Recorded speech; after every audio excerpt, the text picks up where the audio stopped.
The Biden administration has announced that the U.S. Air Force has shot down a Chinese spy balloon, an unidentified drone, an American Airlines flight to Chicago, a pair of pheasants that should make good eating after the shrapnel from the Sidewinder missile is taken out of them, a lawn chair that a guy threw over his backyard fence when his gay neighbor wouldn't stop playing the official Broadway cast album of Chorus Line over and over again, and what was either an alien craft from another galaxy or a plastic skyrocopter fired out of a toy pistol by an 8-year-old boy playing in his treehouse.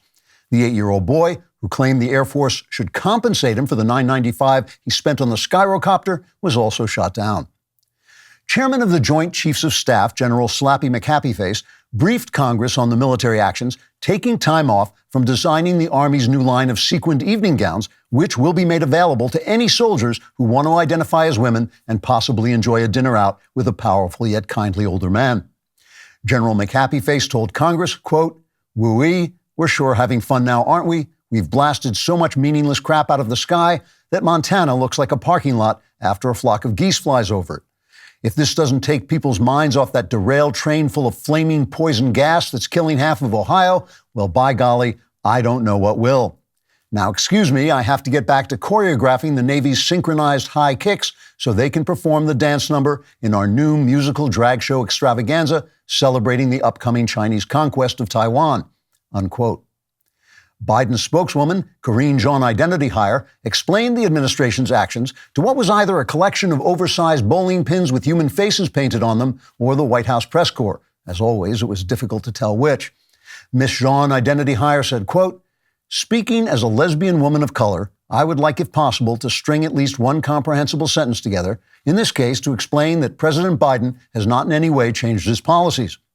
Just as last week he allowed a Chinese spy balloon the size of a Greyhound station to traverse the entire continent, taking photographs of every secret military installation we have, so this week he's ordering the military to shoot down everything from a child's kite to a leaf blowing in the wind. Thus, our policy remains exactly what it was, namely, frantically doing anything we can think of to distract the media from the fact that the people we're poisoning in Ohio are the lucky ones because they won't live to see the results of the rest of our policies. We want to assure every American that we will continue to waffle between doing nothing and crazily firing missiles at random garbage until Transportation Secretary Pete Buttigieg has fixed the poison train problem in Ohio by hiring more minority construction workers in Baltimore who will help stop climate change by not building anything," unquote. People in Ohio, while professing to be mildly amused by intelligence officials who twisted the downed Chinese spy balloon into the shape of a gigantic dachshund, also continue to complain about the derailed poison train, which is killing half the state. They say they'd like to evacuate the area, but they can't afford the gasoline they'd need to drive around all the dead cows because of the inflation in gas prices and in dead cows.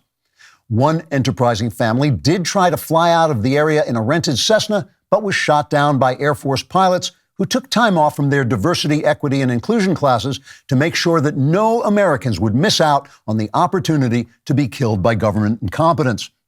Secretary Buttigieg, meanwhile, defended his inaction in Ohio by pointing out that he doesn't know anyone in Ohio. In spite of air traffic shutdowns, commercial airline near misses, supply-side cock-ups, and a derailed train full of poison gas, which, did I mention, is wiping out half of Ohio, Buttigieg continues to claim he has done a better job than any other openly gay transportation secretary in American history this week. Buttigieg took time off from his 2-year paternity leave to tell reporters, quote, "This is what equity looks like.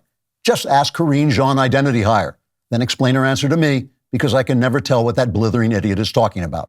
For more excruciatingly good content like that, you want to like and subscribe, and don't forget to subscribe to The Andrew Klavan Show wherever you get your podcasts.